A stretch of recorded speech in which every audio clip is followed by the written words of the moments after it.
기독교 강요 제1권 제13장. 성경은 태초부터 하나님이 한 본질이시며 그 안에 삼위가 계심을 가르침. 1절부터 6절까지 삼위일체 교리의 해명을 위하여 사용된 용어들의 문제 부분을 읽어보도록 하겠습니다.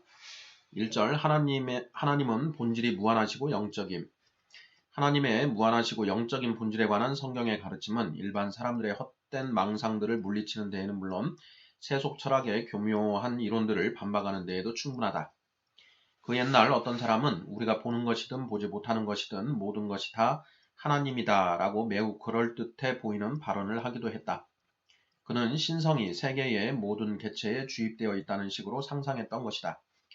하나님은 우리를 건전한 상태로 지키시기 위하여 그의 본질에 대해서는 별로 말씀하지 않으시지만 앞에서 언급한 두 가지 속성들로서 인간의 어리석은 상상을 모두 제거하시고 또한 인간의 마음의 대담무쌍함을 제거하시는 것이다. 하나님의 무한하심은 우리로 하여금 우리 자신의 잣대로 그를 재지 못하도록 우리에게 두려움을 주며 또한 그가 영이시라는 사실은 그에 관한 어떤 세속적이며 육신적인 상상에 빠지지 못하도록 만드는 것이다. 그리고 이와 똑같은 목적으로 하나님은 하늘을 자신의 거처로 자주 말씀하신다. 물론 하나님은 사람으로는 도저히 파악할 수 없는 분이셔서 동시에 땅 위에도 충만히 거하신다. 그러나 우리의 더딘 마음들이 땅 위에 가라앉아 있기 때문에 하나님은 우리의 게으름과 무기력함을 흔들어 깨우시기 위하여 우리를 세상 저 너머로 높이 올리시는 것이다. 그리하여 두 가지 원리를 상정하여 마귀를 하나님과 거의 동등한 것으로 여기는 많이 교도들의 오류는 땅에 떨어지고 만다. 이것은 분명 하나님의 유일성을 무너뜨리고 그의 무한하심을 제한하는 것이었다. 그들은 성경의 몇몇 증언들을 왜곡시키려 하나 이는 그들의 수치스러운 무지를 드러낼 뿐이다. 본질이 그릇되어 있으므로 그런 몹쓸 미친 짓이 자연히 따라오기 마련인 것이다. 뿐만 아니라 신의 의인화를 주장하는 자들도 성경이 마치 하나님께 입과 귀와 눈과 손과 발이 있는 것처럼 자주 묘사한다는 사실을 근거로 형체를 지닌 하나님을 꿈꾸는 오류를 범하는데 이들의 그릇된 사고도 쉽게 반박할 수 있다. 유모가 어린 아기들을 대할 때에 흔히 하는 것처럼 하나님께서도 우리에게 말씀하실 때에 그렇게 우리에게 맞추어서 말씀하신다는 것을 이해하지 못할 만큼 그렇게 지능이 모자라는 사람이 어디 있겠는가. 그러므로 그런 형식의 말씀들은 우리의 연약한 역량에 맞추어서 하나님에 관한 지식들을 전달하는 것이므로 하나님이 과연 어떤 분이신가를 명확하게 표현해 주는 것이 아닌 것이다. 우리에게 맞추시기 위해서 그렇게 높이 계신 하나님께서 무한히 낮게 내려오셔서 말씀하신 것이다. 2절. 삼위로 계신 하나님. 그러나 하나님은 자신을 또 다른 특별한 표지로서 지칭하셔서 자신을 우상들과 더 분명하게 구별하신다. 그는 자신을 유일하신 하나님으로 선언하시는 한편 동시에 분명히 삼위로 바라보도록 그렇게 자신을 제시하시는 것이다. 이를 깨닫지 못하면 하나님의 이름만 그저 헛되이 우리 머리에 맴돌 뿐 하나님에 대한 참된 지식은 얻을 수가 없다. 더욱이 하나님이 삼중적 존재시라거나 하나님의 단일 본질이 삼위로 분할되었다는 식으로 상상하면 안 될 것이므로 여기서 모든 오류에서 지켜줄 수 있는 간단하고도 손쉬운 정의를 찾아야 할 것이다. 그러나 어떤 이들은 위라는 용어는 인간이 만들어낸 것 이외에 아무것도 아니라고 하며 그 용어를 사용하는 것을 강하게 비난하므로 먼저 그런 비난이 정당한가 하는 것부터 살펴보아야 하겠다. 사도는 하나님의 아들을 가리켜 그 본체의 형상이라 부르고 있는데 이는 성자와는 다른 어떤 특질이 성부에게 있음을 의미하는 것이다. 어떤 이들은 이를 마치 그리스도께서 밀초 위에 찍혀진 인처럼 그 자신이 성부의 본체를 자기 속에 나타내셨다는 식으로 해석했는데 이를 따라서 본체를 본질과 동등한 의미로 생각한다는 것은 그야말로 조잡스럽고 어리석은 해석일 것이다. 하나님의 실체는 하나요 나뉘어지지 않으며 또한 하나님은 그 자신 속의 전체를 어떤 분할이나 축소가 없이 완전한 상태로 포괄하고 계시므로 성자를 그런 의미에서 성부의 인으로 본다는 것은 부당하며 어리석은 것이다. 그러나 성부께서는 그의 정당한 본성 속에서 구별되어 계시면서도 성자 안에서 자신을 온전히 표현하시기 때문에 그가 자신의 본체를 성자 안에서 나타내신다고 말해도 충분히 일리가 있는 것이다. 또한 바로 그 앞에 있는 말씀, 곧 아들이 하나님의 영광의 광채시라는 것, 히브리서 1장 3절, 말씀도 이와 일치한다. 사도의 말씀에서 우리는 성자에게서 비쳐나오는 그 본체가 성부 안에 있다고 추론하게 된다. 또한 이 사실에서 성자의 본체가 그를 성부와 구별지어 준다는 것도 쉽게 확인하게 된다. 성령의 경우도 동일한 논리가 적용된다. 우리는 이제 곧 그가 하나님이심을 증명할 것이다. 그러나 그럼에도 불구하고 그가 성부와 다른 분이신 것으로 생각할 필요가 있는 것이다. 그러나 이것은 본질을 구별하는 것이 아니다. 본질이란 여러 가지로 분할되지 않기 때문이다. 그러므로 사도의 증거를 신빙성 있는 것으로 받아들인다면 하나님 안에 새 본체가 계신 것이 되는 것이다. 라틴 교부들도 위라는 단어를 사용하여 동일한 개념을 표현하고 있으므로 이처럼 분명한 사안에 대해서 이리저리 문제를 삼는다면 그것은 부당한 결벽증이요 심지어 완고한 일이라 하지 않을 수 없을 것이다. 이를 문자적으로 번역하자면 subsistence, 실제라 할 수 있을 것인데 많은 이들은 substance, 본질을 이것과 동일한 의미로 사용해 왔다. 뿐만 아니라 페르소나도 라틴 교부들 사이에만 사용된 것이 아니고 히랍의 교부들도 하나님 안에 새 프로소파가 계신다고 가르침으로써 그들도 동일한 의견임을 입증하고 있다. 라틴 교부든 히랍의 교부들이든 단어 사용에 있어서는 다소간 서로 차이가 있지만 근본적인 문제에 있어서는 완전히 일치하고 있는 것이다. 3절 삼위일체나 위 등의 용어 사용의 정당성. 이단적인 사람들이 위라는 단어에 대해 아우성치고 또 쓸데없이 트집을 잡는 사람들이 그 용어가 사람의 생각에서 나온 것이라 하여 반대하며 떠들고 있지만 그러나 삼위가 거명되며 또한 그 각 위가 완전하신 하나님이시며 그러면서도 오직 한 분 하나님밖에는 안 계시다는 우리의 확신은 결코 흔들리지 않는다. 그러니 성경이 선언하고 확증해 주는 것을 그저 설명해 주기밖에 달리 하는 것이 없는 이 단어들을 공격한다는 것이 얼마나 사악한 일인지 모르는 것이다. 그들은 말하기를 성경과 이질적인 용어들을 이리저리 사용하여 분란과 논쟁의 온상이 되게 하느니보다는 오히려 우리의 사고와 우리의 용어까지도 완전히 성경의 테두리 안에 제한시키는 것이 합당할 것이라고 한다. 말싸움에 지쳐서 진리를 잃어버리게 되고 서로를 혐오하여 언쟁하느라 사랑이 깨어져 버릴 것이라는 것이다. 그러나 그 음절 하나하나가 성경에 기록되어 있지 않다고 해서 그 용어들을 가리켜 이질적이라 칭한다면 분명 그것은 성경에 나타나 있는 단어들로 표현되어 있지 않는 모든 성경 해석들을 다 정죄하는 그런 부당한 법칙을 파괴하는 것이다. 만일 한가롭게 고안되어 미신적으로 변호되며 그리하여 덕을 세우기보다는 분쟁을 조장하고 사리에 맞지도 않고 아무런 유익도 없이 사용되며 경건한 사람들의 귀에 거슬리며 또한 하나님의 말씀의 단순함을 오히려 흐리게 만드는 그런 것을 이질적이라 부른다면 나도 전심으로 그것을 건전한 판단으로 받아들일 것이다.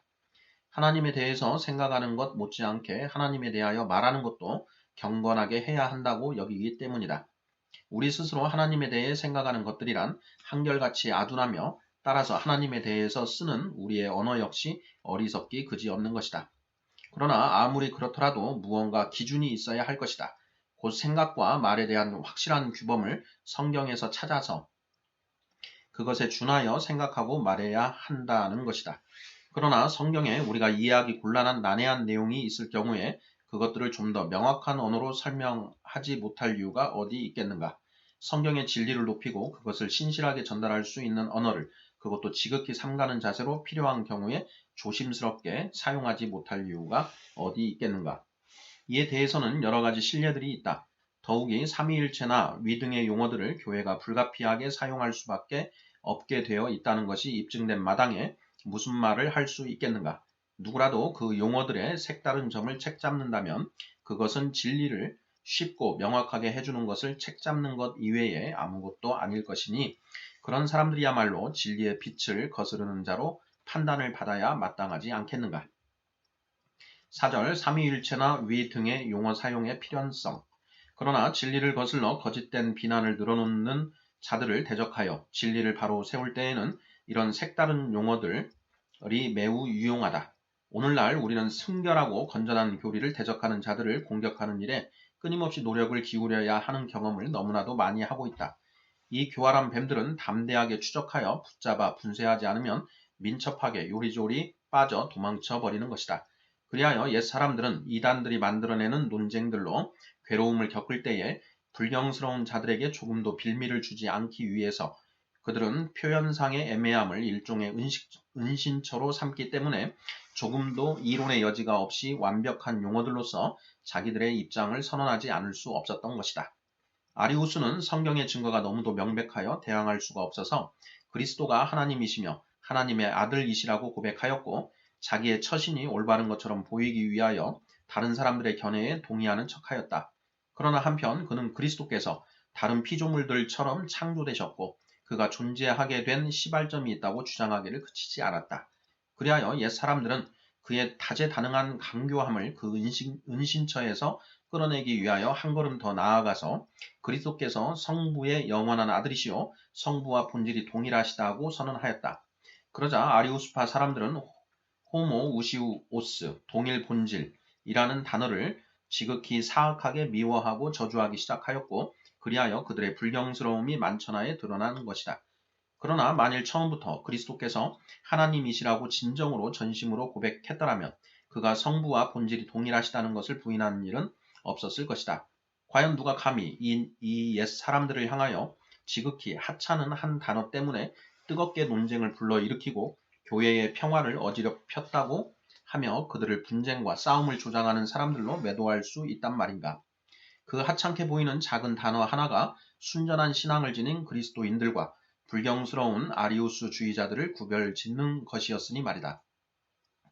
그 후에는 사벨리우스가 일어나 성부, 성자, 성령이라는 이름들을 거의 존재하지 않는 것으로 간주하면서 이 이름들은 어떤 구별이 있음을 나타내기 위해 사용되는 것이 아니고 그것들은 하나님의 다른 속성들이며 그 비슷한 경우들을 다른 것에서도 많이 볼 수 있다고 주장하였다. 그는 그 문제에 대한 논쟁이 일어나자 자신이 성부가 하나님이시고 성자가 하나님이시며 성령이 하나님이심을 믿는다고 시인하였다. 그러나 그 후 다시 말을 바꾸어 자신은 하나님이 권능이 있으시고 의로우시고 지혜로우시다는 뜻으로 말한 것 이외에는 전혀 말한 바가 없었다고 주장하였다. 이렇게 해서 그는 성부가 성자요 성령이 성부이시니 계급도 구별도 없다고 하여 옛 노래를 다시 부른 셈이다. 그 당시 마음의 경건을 지닌 의로운 학자들은 그 사람의 사악함을 깨뜨리기 위하여 한 분 하나님 안에 세 특성의 존재들이 있음을 진실로 인정해야 한다고 천명하였다. 분명하고도 단순한 진리로서 그 교활한 관계를 대적하여 자신들을 보호하기 위하여 그들은 한 분 하나님 안에 삼위가 일체로 계심을 분명하게 선언한 것이다. 5절 신학적 용어들의 필요성과 그 한계. 그러므로 이 용어들이 경솔하게 만들어진 것이 아니므로 그것들을 거부하여 경솔하며 교만하다는 비난을 받지 않도록 해야 할 것이다. 사실 나는 모든 사람들이 성부, 성자, 성령이 하나님이시지만 동시에 성자는 성부가 아니시고 성령도 성자가 아니시며 그들이 각기 고유한 특성을 지니신다는 이 믿음에 동의한다면 위의 용어들이 차라리 묻혀지는 것이 좋겠다고 생각한다. 나는 정말이지 하찮은 단어 따위에 문제를 삼고 격렬하게 싸울 만큼 그렇게 까다로운 사람이 아니다. 살펴보건대 고대 교회의 저자들도 이 문제들에 대해서 지극한 경건으로 통일성 있게 논하면서도 자기들끼리 견해가 다르고 그들 개인으로도 항상 일관성 있게 진술한 것만은 아니었다. 공의회들이 채택하고 힐라리우스가 변호한 문구들을 보라. 그 얼마나 이상스러운가. 아우구스티누스는 또한 때때로 이에 대해서 얼마나 자유분방하게 의견을 토로하고 있는가. 히랍의 교부들과 라틴 교부들의 견해가 서로 얼마나 다른가. 여기서 그런 차이를 보여주는 실례를 한 가지만 들어보자. 라틴 교부들은 호모 우시우스를 번역하는 과정에서 consubstantialis, 영어로는 consubstantial, 본질이 동일한 이라는 단어를 사용하여 성부와 성자가 한 본질이심을 나타냈고 그리하여 에센스 대신 substance라는 단어를 사용하였다. 그리하여 히에로니무스, 제롬은 다마수스에게 보내는 편지에서 말하기를 하나님 안에 새 본질이 계시다고 하는 말은 신성모독이라고 하였다. 그런데 힐라리우스의 글에는 하나님 안에 새 본질이 계시다는 말이 100번 이상이나 나타나는 것이다. 그러니 히에로니무스가 휘포스타시스라는 단어에 대해 얼마나 혼동하고 있었는가 하는 것이 너무나도 잘 드러나는 것이다. 그는 하나님 안에 새 휘포스타시스가 있다는 진술에 무언가 독이 숨겨져 있다는 의혹을 갖고 있었던 것이다. 그는 혹시 경건한 의미로 사용한다 할지라도 그런 표현은 부적절하다고 믿었고 또한 그런 신념을 감추지 않았다. 그가 자신이 혐오하던 동방의 감독들을 상대로 순전하게 자신의 주장을 개진하였다면 고의적으로 부당하게 비난한 것이 아니라 자신의 주장을 개진하였다면 그것은 사실일 것이다. 그는 모든 세속 학파들이 우시아를 휘포스타시스와 동등한 의미로 사용한다는 것을 주장했는데 이 주장은 일상적인 단어의 용례를 통해서 사실이 아님이 완전히 드러난다. 여기서 그는 분명 거의 공정성을 잃어버리고 있는 것이다. 이에 비해서 아우구스티누스는 더 신중하고 정중한 자세를 보였다. 그는 휘포스타시스가 이런 의미를 지닌다는 것이 라틴 교부들에게는 전혀 새로운 것이라고 말하면서도 히랍 교부들이 그 용어를 일상적으로 사용하는 것을 반대하지도 않았고 라틴 교부들이 그 헬라어 용어를 모방했던 것에 대해서도 관용을 베풀고 있는 것이다. 그러나 소크라테스가 삼부사 제6권에서 휘포스타시스에 관하여 기록하고 있는 것을 보면 무식한 사람들이 그 단어를 이 문제에 잘못 적용시키고 있었음을 알 수가 있다. 그러나 앞에서 언급한 그 힐라리우스는 이단들이 큰 범죄를 저질렀다고 비난하고 있다. 곧 그들이 잘못 처신하여 마음속에 경건하게 담고 있었어야 옳을 것들을 위험을 무릅쓰고 인간의 말로 표현하지 않으면 안 되게 만들었다는 것이다. 그러면서 그는 그렇게 처신하는 자들은 부당한 일을 행하는 것이요 말로 표현할 수 없는 것을 말하는 자들이요 또한 금지된 것들을 파고드는 것이라는 자신의 생각을 숨기지 않는다. 그리고 조금 뒤에 가서 그는 감히 새로운 용어들을 도입하는 것에 대하여 길게 변명하고 있다. 그는 성부, 성자, 성령이라는 자연스러운 이름들을 열거한 다음 이 이름들 이외에 다른 어떤 것을 찾는다면 그것은 언어의 의미를 뛰어넘는 것이요 인간의 지각의 범주와 이해의 한계를 뛰어넘는 것이라고 덧붙이는 것이다. 그리고 다른 곳에서는 갈리아의 감독들의 경우에 사도시대로부터 모든 교회들이 받아들였던 고대의 매우 간결한 신앙 고백 이외에 다른 어떠한 신앙 고백도 작성하거나 받아들이거나 알지 않았다고 하면서 그들을 칭송하기도 했다.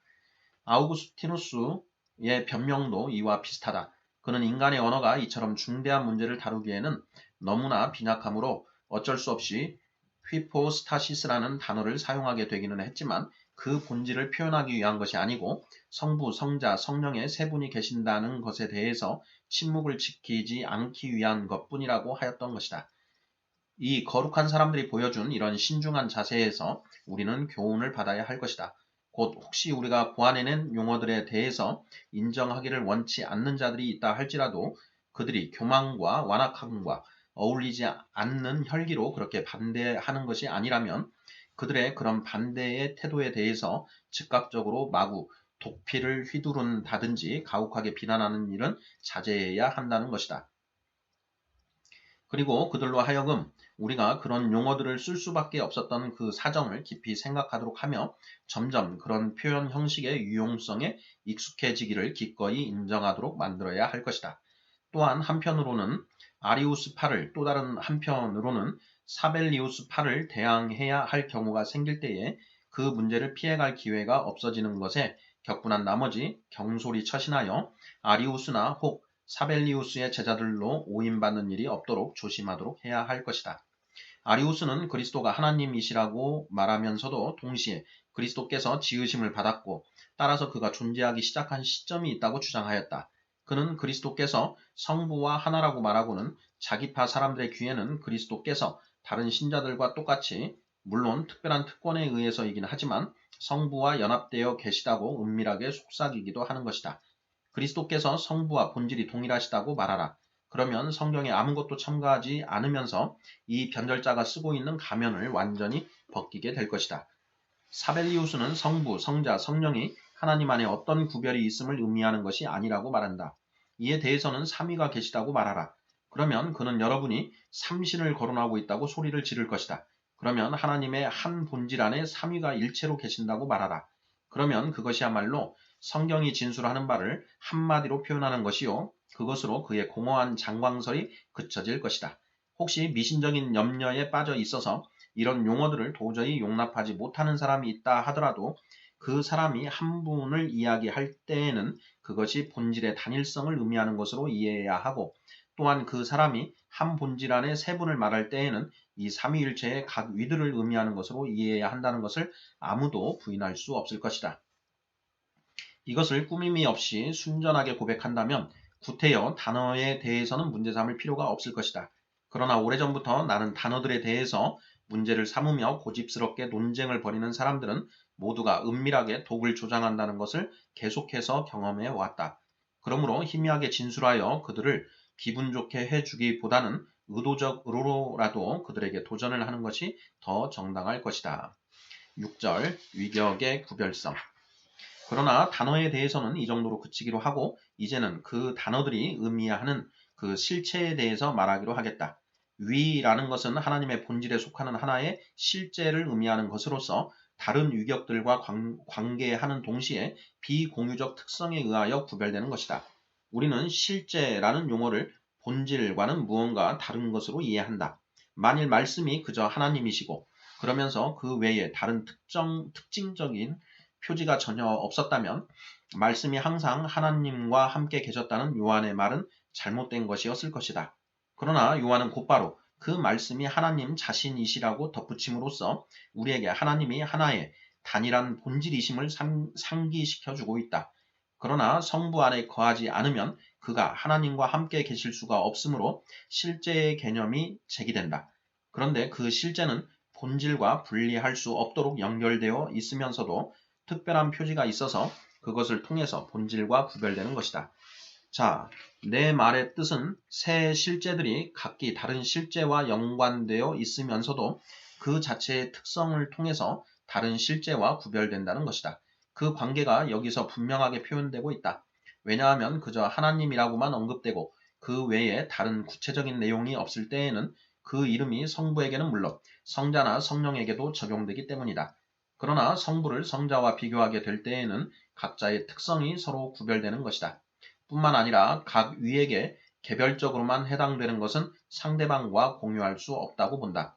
왜냐하면 성부를 구별하는 하나의 표지로서 그에게 속하는 것은 그것이 무엇이든 성자에게 적용될 수도 없고 또한 성자에게 전이될 수도 없기 때문이다. 물론 올바로 취하기만 한다면 다음과 같이 테르툴리아누스의 정의에 대해서도 반론을 제기하지 않을 것이다. 하나님의 본질의 단일성에 영향을 미치지 않는 일종의 분배 혹은 경륜이 하나님 안에 있다.